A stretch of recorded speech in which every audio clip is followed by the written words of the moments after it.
Russ, let's zero in on this committee. You kind of designed what this church committee would be. A lot of it would be done in the SCIF. Is that correct?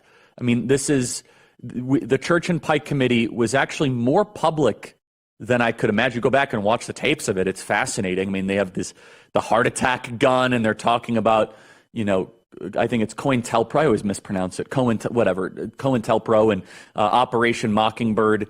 But some of the members that were actually part of the committee, they went mad because they kept on running up against classified excuses and documents. Two questions. What is this going to look like? How much of this is going to be in a SCIF or basically in the basement of Congress? And number two, how are we going to get actually something done when the intel agencies just put up their hands and say, sorry, classified?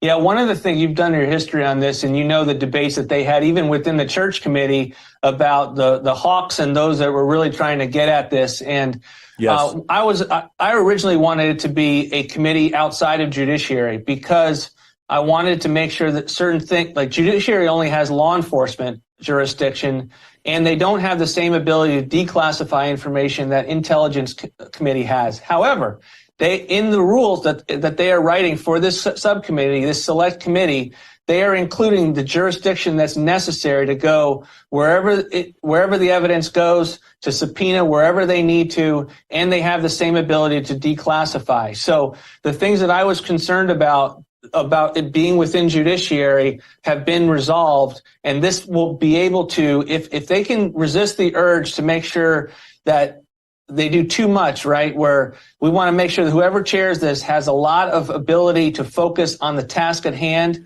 and to really prosecute and make this their number one priority. They've got the tools with this committee to staff it up. Same funding levels as the January 6th committee. That's so that generous, gives you then. That's tens of millions of dollars, if I'm not mistaken. Exactly. So, church committee was about 135, 140 staffers. This could have that similar level, wow. And it would be fairly significant. So I think we're keeping you in another break. So just to make sure I understand, is this going to be under judiciary or is it TBD?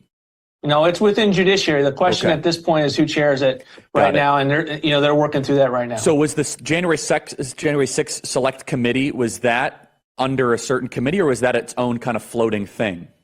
It was its own floating thing. Yeah, okay. So this is not a Select Committee then. It is a subcommittee under judiciary? I'm just making sure I understand. It is, but with one little wrinkle, which is that it's intended to be able to pull in, the select portion of it is intended to pull in non-judiciary committee members. Got it. Good. And so there will be elements of it. That's why we're talking about it in terms of being a select. Yeah, and the thing I want to ask you about the break is also range, because sometimes if it's too narrowly written, which all these creeps are going to do, they're going to say, oh, sorry, you can't look into the CIA, you can't look into this because you were only supposed to look into this very particular thing. The intel agencies right now are creating a maze of their own, a labyrinth. With us is Russ Vought from the Center for Renewing America. But Russ, they can't necessarily destroy documents, even though they do that anyway. But there's too many documents probably to destroy, but they can classify them, or they can create trap doors and fake mirrors and smoke screens and delays and dead ends. How is this committee going to navigate all of that? Because I guarantee you Christopher Wray is probably having an all-on-hands-deck meeting right now, telling all of his lieutenants, create all these different ways to hide the evidence or to disclose it. Walk us through that. Well, number one, it learns the lessons from the Russia hoax investigation that Devin Nunes was a hero for, and that is, it understands the degree to which the agencies will try to classify and cordon things off and say, this is law enforcement, so we're not going to allow that to be addressed if you are the intel side, or this is intel, so we're not going to allow you to have a conversation on the law enforcement side. No.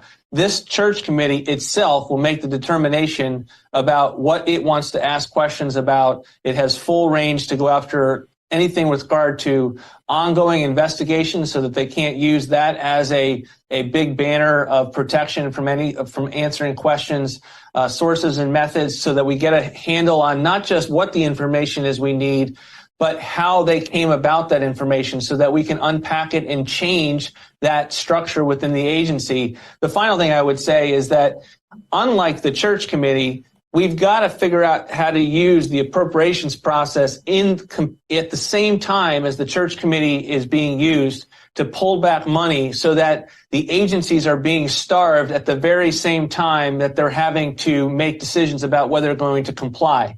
So yes, subpoenas can be fought.